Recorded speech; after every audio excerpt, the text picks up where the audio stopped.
book. And I also want to, Bohemian related, as our listeners know, I'm a contributing editor at the Bohemian. My next article will be on the poster boy of what I consider to be the shadow banking system in this country. The article will be on Maurice Hank Greenberg, who is the former chairman and CEO of AIG, who got a $85 billion gift from the feds last Tuesday when he was bailed out. He was the greatest single beneficiary of that bailout.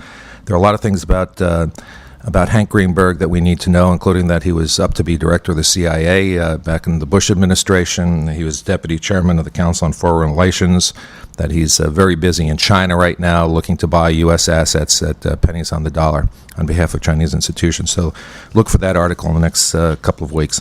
Our first guest is Robert Hanel.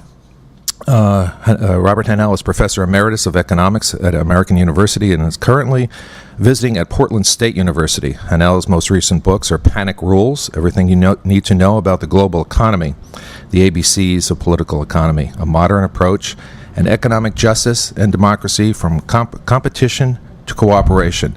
Professor Hanel, thank you very much for joining us on the show. I'm happy to be with you. You know, I really enjoyed being interviewed with you after President Bush's speech the other night. Do you have, your comments were right on, do you have anything to add to your observations from that night? Yes. One thing, I heard you talking about that you had Jamie Galbraith on your show recently, and you recommended his book, which, I would highly recommend also. Jamie had an excellent piece in the Washington Post on Thursday. The title of it is A Bailout We Don't Need.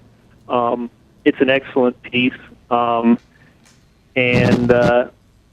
as you know, he's one of the people that your listeners, if they want to know what's going on, he's somebody that, they should look to, because he's basically on the money, he's right, and he knows how to explain things well. Yes, when we were on, a day or two ago, that was before the big meeting, up in the White House yesterday, and the blow-up, and then the continuation of the blow-up, during the night and this morning. It's apparent that the prospects of a competent intervention on the part of the federal government that's desperately needed, that the prospects of that happening as quickly as possible, which is also needed, are much dimmer than we even thought than when we talked 2 days ago. Could you explain that statement? Why is it more dim? Yes, I mean, I think it's. I mean, for your audience, I think it's important to start, with this observation. There are people who say that the financial sector in our economy can operate fine on its own. It doesn't need to be regulated. When it does what it wants to do in an unregulated way, then that serves the interests of the rest of us. The rest of us are all safe, protected. Everything will go fine. And that in that context, with no regulation, there should also be no bailouts. That the way this works is when you win, you win. When you lose, you lose. There are other people who have said for quite a while. I mean, this is a great divide amongst economists. The most prominent voice that spoke what I think was the words of wisdom on this subject was Keynes, who said, "Haven't you learned your lesson that if there's one part of capitalism that requires competent regulation, it's the financial sector? That otherwise, the way the financial sector works, if left to their own devices, it is too likely to lead them to behave in a way that unfortunately puts all of us on the hook," as Secretary Paulson said so aptly in his testimony in Congress. He said the taxpayer's already on the hook. When you link your fate as a worker, a consumer, a homeowner to the financial sector, then if they screw up, you're in trouble, not just them. And because of that, competent regulation of finance is required if the rest of us are going to live in a safe economic world. Now, there's a basic divide there. And I think the most important thing for people to come to grips with is, well, where do I now think the evidence, indicates wisdom lies? And I have long believed that we need to regulate finance. And we're in this situation because for the past 25 years, the Republican Party, Paulson, and their likes, Bill Graham, has succeeded in unregulating finance. And I would throw in that a good hunk of the Democratic Party has gone along with that. The Clinton administration, Robert Rubin, etc. And those chickens have come home to roost. We're in the situation we're in. Now, what to do?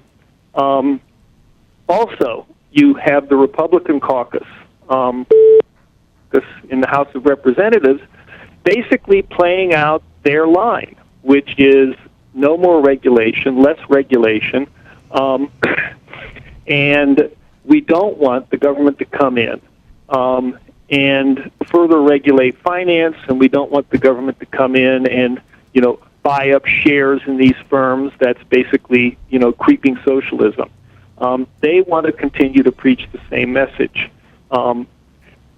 Wiser heads amongst Democrats belatedly are now saying, well, we need to intervene, and in the long run, we need to regulate more.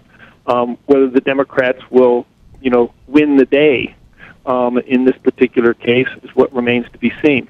But we are at great risk, and a massive government intervention is required, or else the consequences for ordinary people is going to be truly disastrous.